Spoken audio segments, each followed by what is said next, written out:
অনেকবারই কাঁঠালের রেসিপি বানিয়েছি, কিন্তু ভিডিও করার সুযোগ সববার হয়নি। এইবারে কিছুদিন আগেই এই কাঁঠালের রেসিপিটা বানিয়েছিলাম, আজকে ভিডিওটা দিচ্ছি। কাঁঠালটা একটু বীজ হয়ে গেছে, তাই এইভাবে কেটে পরিষ্কার করে নিচ্ছি। কাঁঠাল কাটা একটা খুব ঝক্কির ব্যাপার, কিন্তু ভালো করে না কেটে রান্না করলে ভালো টেস্টও হয় না। তাই আগে ভালো করে পরিষ্কার করে একটু হাতে সরিষার তেল লাগিয়ে ভালোভাবে কেটে নিচ্ছি। কেটে জলের মধ্যে দিয়ে রাখছি যাতে আঠাটা না লাগে। জলে দিয়ে রাখলে আঠাটা ভালো তাড়াতাড়ি ধুয়ে যাবে। তাই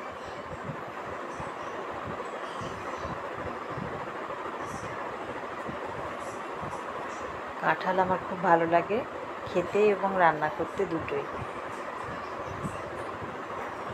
চলুন কাঁঠালটা ভালো করে কেটে গুছিয়ে নিই। হয়ে গেছে কাঁঠালটা কেটে নেওয়া। তাই এবার কাঁঠালটা সেদ্ধ করব।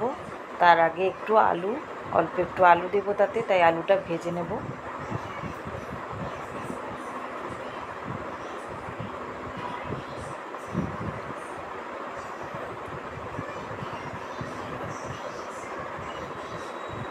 আলুটা একটু ভেজে নিলে তার টেস্টটা ভালো আসবে, তাই আলুটা ভেজে নেব।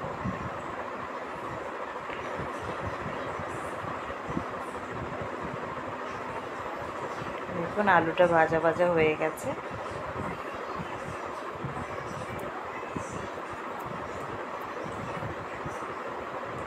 এবার ওই তেলেই কেটে সুন্দর করে কেটে নিয়েছি, সবটা একটু অল্প তেল দিয়ে ভেজে নেব, তারপরে সেদ্ধ করব। ভেজে নিলে ওটা ভালো করে সেদ্ধ হবে খুব তাড়াতাড়ি, প্রেসার কুকারও লাগবে না। অল্প একটু তেল দিয়ে যদি আমরা কষিয়ে নিই তাহলে সেদ্ধটা খুব ভালো হয়।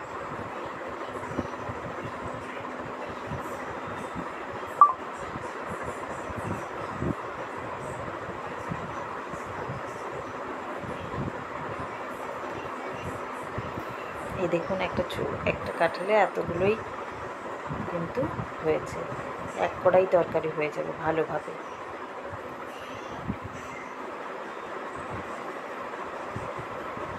কাঁঠাল কচি অবস্থায় একদম যখন বীজ হয় না তখনও যেরকম খেতে ভালো লাগে, একটু ছোটো ছোটো অল্প অল্প বীজ হলেও সেই বীজগুলো খেতেও ভালো লাগে। কিন্তু বেশি বড় হয়ে গেলে আবার টক টক লাগে, ভালো লাগে না খুব একটা খেতে।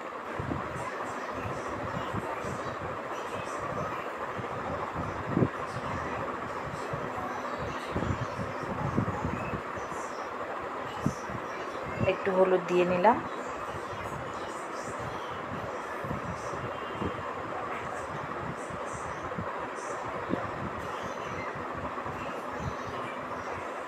অল্প পরিমাণ লবণও দিয়ে দিয়েছি। আর একটু ভালোভাবে কষিয়ে নিয়ে সেদ্ধ করতে জল দিয়ে দেব।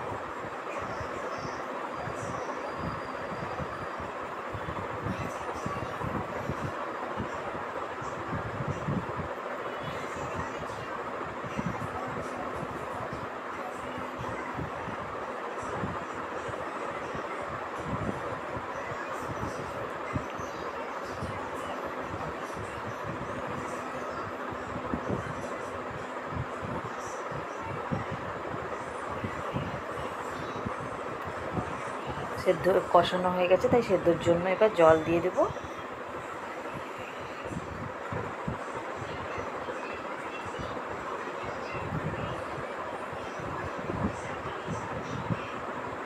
দিয়ে ভালোভাবে সেদ্ধ হওয়ার জন্য ঢাকা দিয়ে অল্প আঁচে গ্যাসটা করে দেব।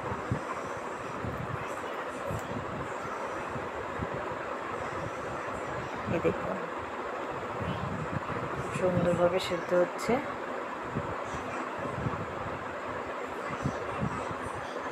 এবার আরেকটু সেদ্ধ হবে, তার আগে ভেজে রাখা আলুটাও দিয়ে দেবো, কারণ আলুটা তাড়াতাড়ি সেদ্ধ হয়ে যাবে, তাই পরে দিলাম। এবং সেদ্ধ দুটো যদি একসাথে দিয়ে দিই তাহলে আলুটা ঘেটে যাবে, আর যদি একদম আলু না সেদ্ধ করি তাহলে আলু কাঁচা থেকে যাবে, তাই পরে আলুটা সেদ্ধ করতে দিলাম। এই যে সব মিলিয়ে মোটামুটি সেদ্ধ হয়ে গেছে সবটাই।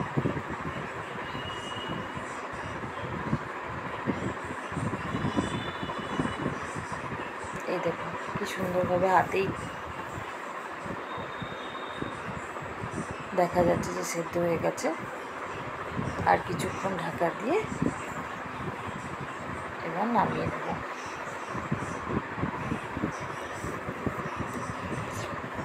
চিংড়ি মাছ দেবো, তাই চিংড়ি মাছগুলোকে একটু সেদ্ধ করে নেব, একটু নুন আর হলুদ দিয়ে সেদ্ধ করে নেব।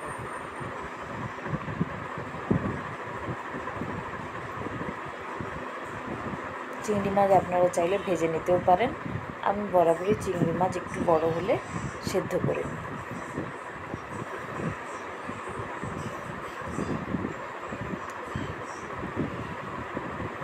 এই দেখুন সেদ্ধ হয়ে গেছে।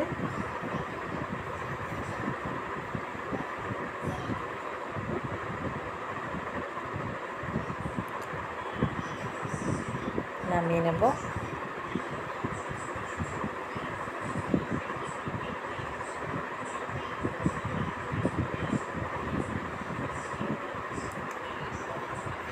কড়া পরিষ্কার করে এবার মশলা কষানোর জন্য সরিষার তেল দিলাম।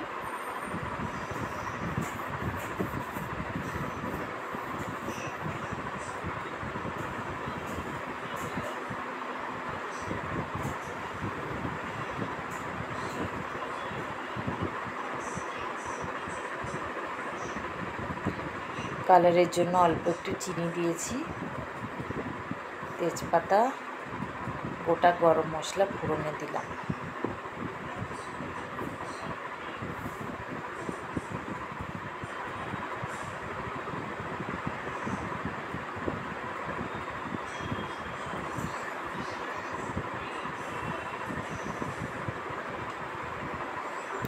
ফোড়নটা হয়ে গেছে, এবার দিয়ে দেব কোচানো পেঁয়াজ।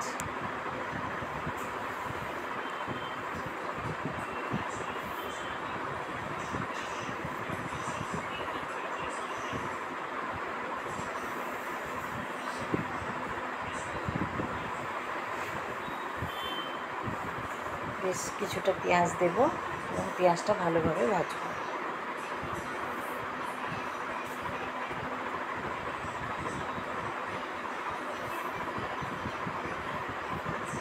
দেখুন পেঁয়াজটা ভাজা হয়ে গেছে। আদা রসুনের পেস্ট দিয়ে দিলাম।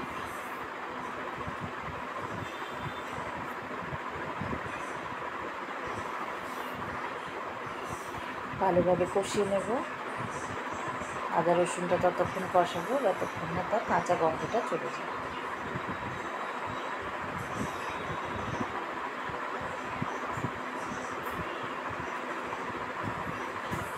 এরপর দিয়ে দিলাম একটা টমেটো।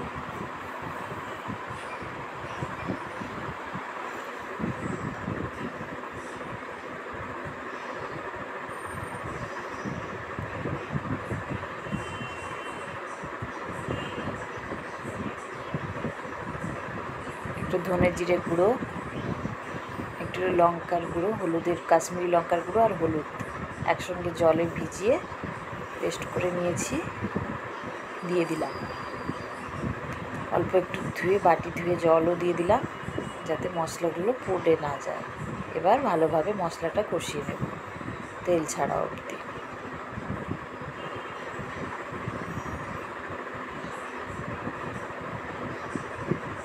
একটু ঢাকা দিয়ে মশলাটা কষাবো, তাড়াতাড়ি কষানো হয়ে যাবে, তেল ছেড়ে দেবে।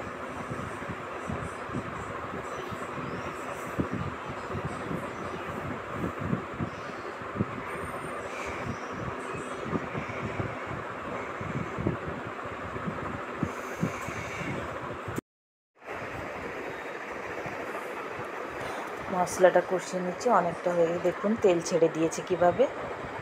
আর একটু করতে হবে, তাই ঢাকা দিয়ে দিলাম। এই দেখুন কতটা সুন্দরভাবে তেল ছেড়ে গেছে। একটু নিচে বসে বসে যাচ্ছে, তাই ভালো করে একটু তুলে নিয়ে ভালো করে কষিয়ে নেব। এই লাস্টে একটু দিলাম ফ্যাটানো দই। অল্প আঁচে এবার ভালোভাবে সবগুলো একসঙ্গে মিশিয়ে নেব।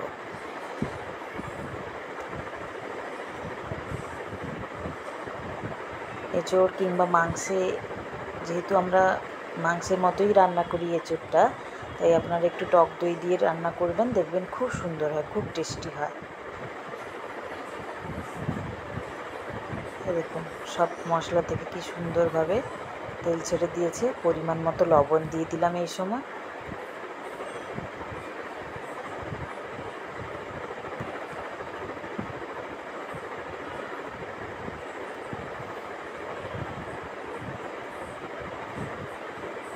আর কিছুক্ষণ ঢাকি আর একটু কষিয়ে নেব।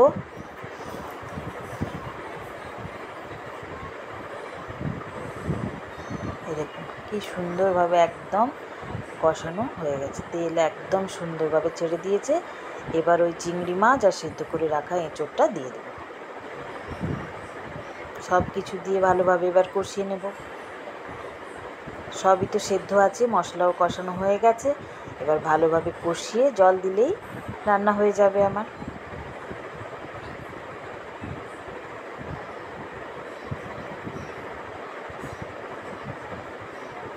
এঁচোড় আর চিংড়ি খুবই সুন্দর লাগে খেতে, আমার তো খুব ভালো লাগে। আপনাদের কার কার ভালো লাগে অবশ্যই জানাবেন, অবশ্যই কমেন্ট করবেন কেমন লাগলো রেসিপিটা। আর অনেক দিন পর লং ভিডিও দিচ্ছি, তাই অবশ্যই শেষ পর্যন্ত দেখবেন। আর ভালো লাগলে লাইক করবেন, অবশ্যই কমেন্ট করবেন। কে কোথা থেকে দেখছেন কমেন্ট করতে প্লিজ ভুলবেন না।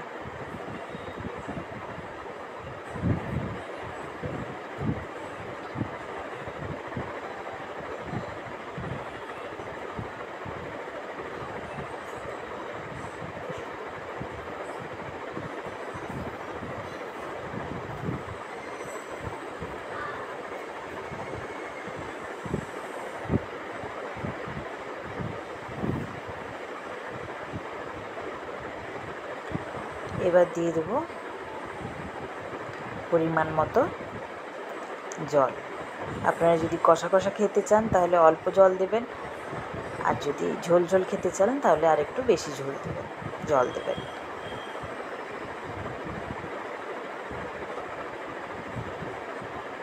নামানোর আগে নুন মিষ্টিটা একটু চেক করে নেবেন। অনেকে মিষ্টি খেতে পছন্দ করেন না, দেবেন না। আর যদি কেউ একটু মিষ্টি মিষ্টি ভালো লাগে তাহলে ওপরে আরেকটু চিনি দিয়ে দেবেন। যেহেতু টমেটো আর দই দুটোই দিয়েছি, তাই অ্যাডজাস্ট করার জন্য অল্প একটু চিনি দিতেই হয়। এই দেখুন পরিমাণ মতো জল দিয়ে দিলাম। কি সুন্দর কালারটা এসছে না? খুব সুন্দর টেস্টও হয়েছিল। অবশ্যই বাড়িতে আপনারা বানাবেন। এবার একটু কিছুক্ষণ ঢাকা দিয়ে রান্না করে নেব।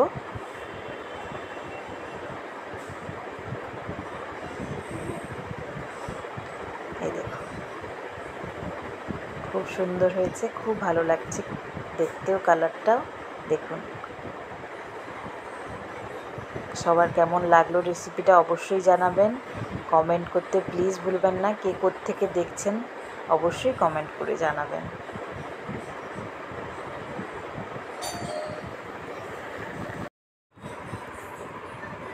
সবাইকে অনেক থ্যাংক ইউ। ওপরে একটু ঘি দিয়ে দিবেন, দিলে আরও টেস্টি হবে। কেমন লাগলো রেসিপিটা অবশ্যই জানাবেন। ভালো লাগলে লাইক করবেন, কমেন্ট করবেন, শেয়ার করবেন। Thank you.